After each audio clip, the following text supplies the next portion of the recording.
Gusto mo naman supo sa'yo lahat. Kung magandang araw mga tol, ang video na to ay pag-uusapan natin yung mga ugali na dapat meron tayo habang kabataan pa lang tayo. Tapusin mo tong video na to dahil sigurado makakalug na naman yung utak mo sa mga sasabihin ko dito. At may mga marirealize ka na mga bagay na kailangan mo palang gawin habang kabataan pa lang tayo, kagaya ko. At kung hindi pa tayo nagkita, ako nga pala si Joshua Ragos, isang working student. At bago ko ipunto sa topic, ito muna istorya. Noon talaga, ang buhay ko, walang kaplano-plano. Wala talaga akong alam. Kumbaga, bobo, ganun ko na ilarawan yung sarili ko. Naalala ko pa nga, nung elementary ako, ang ginagawa ko sa school, nagdadaldal, nagdi-discuss yung teacher ko, ako, kumbaga nagdi-discuss din ako dun sa seatmate ko, dun sa kaklase kong katabi ko. Naalala ko noon, nahampas ako ng libro ng sir ko, kasi hindi ko namamalayan, nandyan na pala siya sa likod ko, kasi nga, daldal na ako ng daldal. At literal,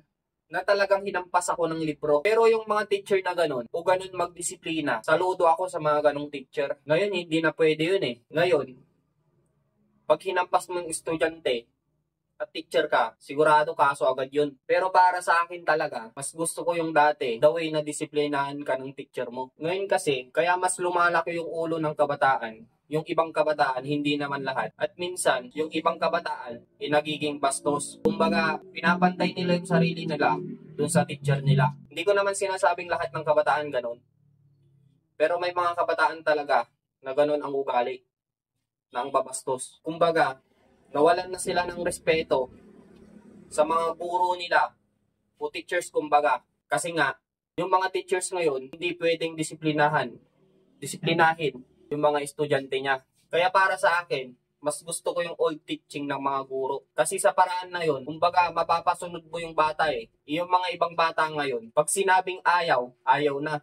Wala ka na magagawa doon. Kaya nga sinabing pangalawang magulang ang teachers Pero bakit ganun? Na yung teacher, bawal disiplinahin yung mga estudyante niya. Pero anyway, sa akin lang naman yun. At magkakaiba naman tayo ng pananaw At dati, nung high school life ko, nasubukan ko ding mag-cutting classes. Hindi alam ng mga magulang ko to. Pero dati talaga, nasubukan ko yon. At tumatambay pa nga ako sa computer shop. At pag uwian na ng mga estudyante, nakagaya ko, tapos naman ako uuwi. At sasabay ako sa kanila para parang pumasok din ako. Ganon buhay ko dati talaga. Walang kaplano-plano. Na-realize ko lang lahat nun nung tumigil ako ng pag-aaral dahil din sa pandemic dati. Dahil tamad akong gumawa ng mga modules. Alam mo yun, sobrang daming ibibigay sa yung modules tapos sasagutan mo yun. At pinamukha talaga ng mundo sa akin na hindi madali ang buhay. Na kailangan may magandang vision ka sa hinaharap. Kasi ako talaga dati, tumigil ako kasi gusto ko na magtrabaho. Kaya napadpad ako dati sa palaisdaan. Doon ako nagtrabaho at sa gitna ng dagat kami nagpapakain ng mga bangus. At alam mo yung parting yun, sobrang hirap talaga yun. Kumbaga kung pupunta na kami ng dagat, hindi kami pwede magdala ng mga gamit namin,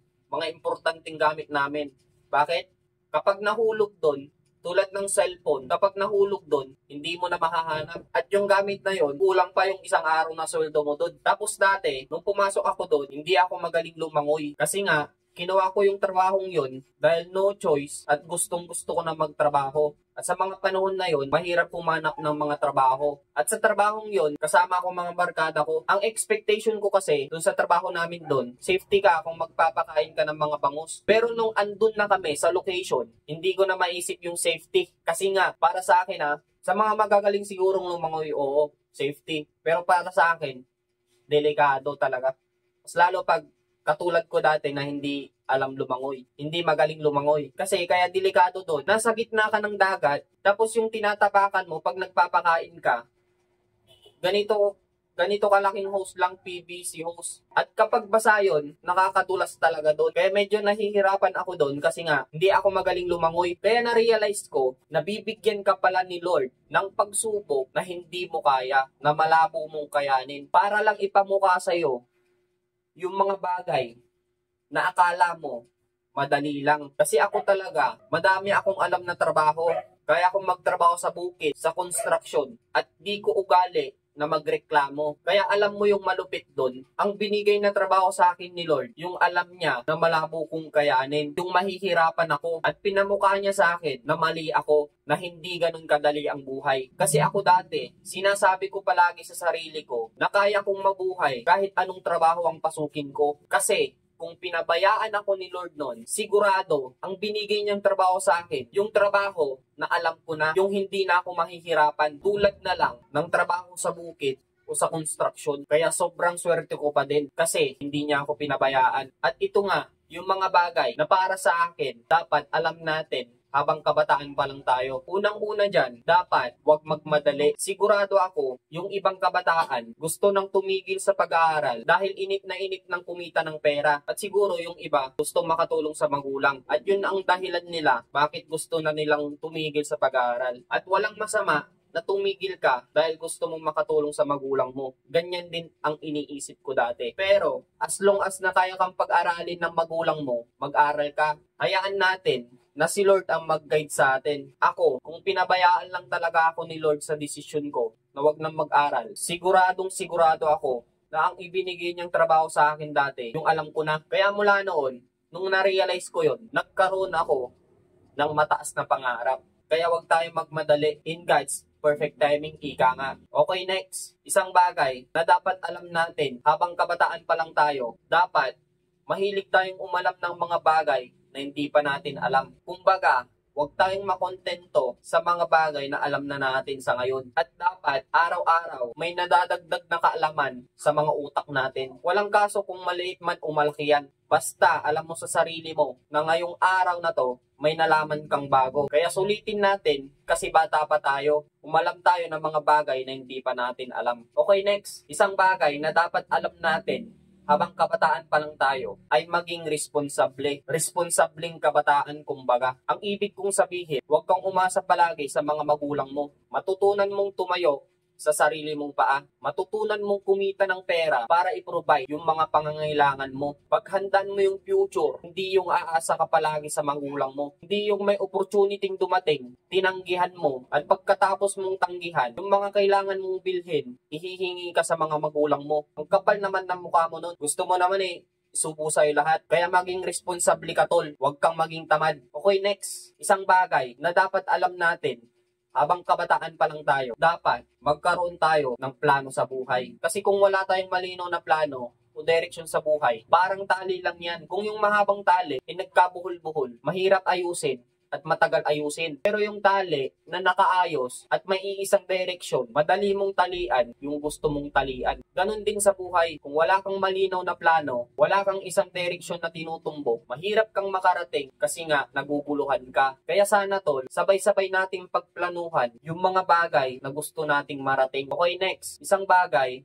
na dapat alam natin habang kabataan pa lang tayo, magkaroon ka ng magandang relasyon sa mga magulang mo o sa mga kapatid mo. At yan, garantisado, higit pa yan sa kung anumang bagay na meron ka. Kahit wala kang pera kung may magandang relasyon ka sa mga magulang mo, sa mga kapatid mo, magaan sa pakiramdam yun, mga tol. Kaya habang kabataan pa lang tayo, dapat masaya ka kung kasama mo pamilya mo. Makipagkwentuhan ka, makipagbanding ka sa kanila. Kasi hindi pwede na magmataas ka sa mga pamilya mo o magkaroon ka ng sama ng loob sa kanila. Yun ang wag na wag mong gagawin, kapwa ko kabataan. Okay, next. Isang bagay na dapat alam natin habang kabataan pa lang tayo, dapat marunong tayo magpakumbaba at makinig sa mga payo ng iba. Ito yung na-realize ko recently. Kasi ako talaga dati, nung high school ako, kung ano yung alam ko, kahit mali na yun, ipipilit ko pa rin. At alam ng ibang kaibigan ko yan, na dati, hindi talaga ako nakikinig sa kanila. Hindi ako nakikinig sa mga payo nila. Dati, di ako marunong makinig. Tingin ko sa sarili ko,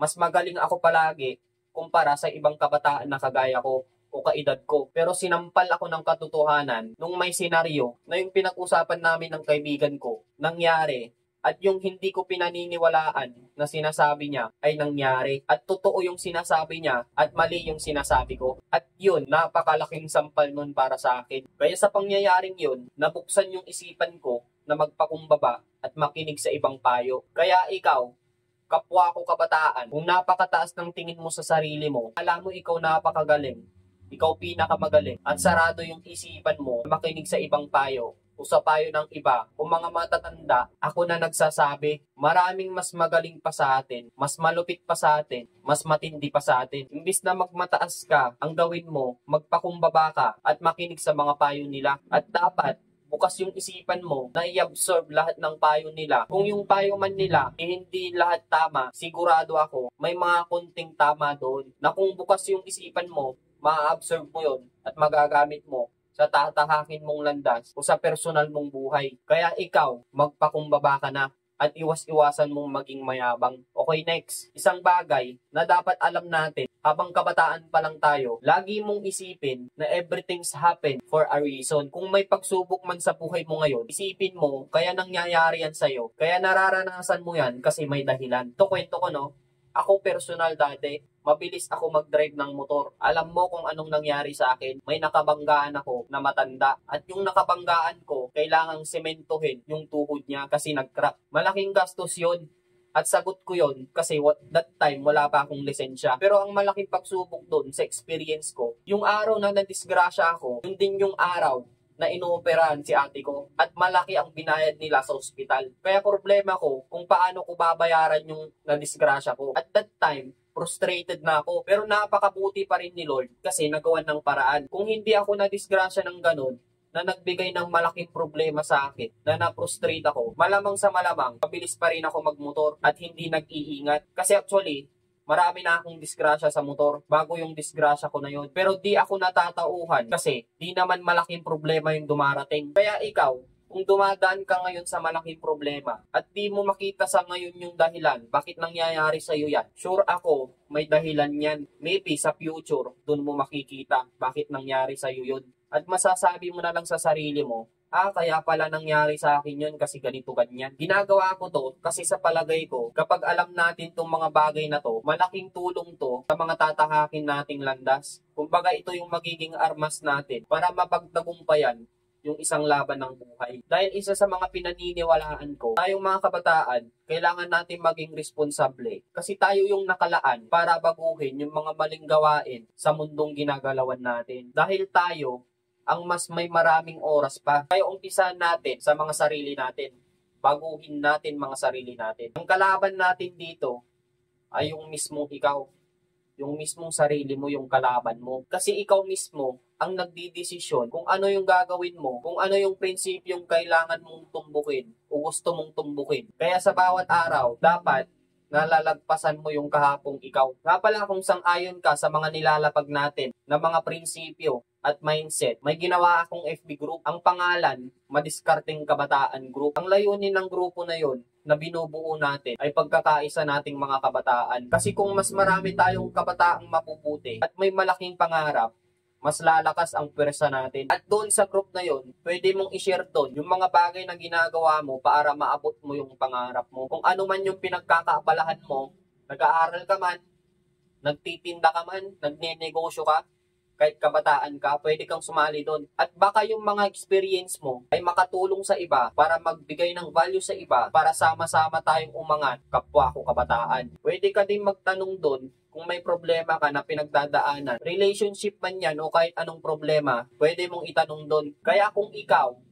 wala ni isang ugali sa'yo sa mga nabanggit ko, mag-isip-isip ka, kapwa ko kabataan. At baka namamali ka na ng landas na tinatahak. Kaya magkaroon tayo ng mga ugali na alam natin makakatulong para maabot yung kanya-kanya natin mga pangarap. At dahil umabot ka sa part na to, wag mo namang kalimutang mag-like. Comment mo na din kung may gusto kang idagdag na ugali na dapat alam nating mga kabataan. At follow ka na din para updated ka sa mga future video na atin pang gagawin. So Joshua Ragos ulit, bawal tamad kasi hindi pa tayo mayaman. Dumiskarte ka at huwag kang umasa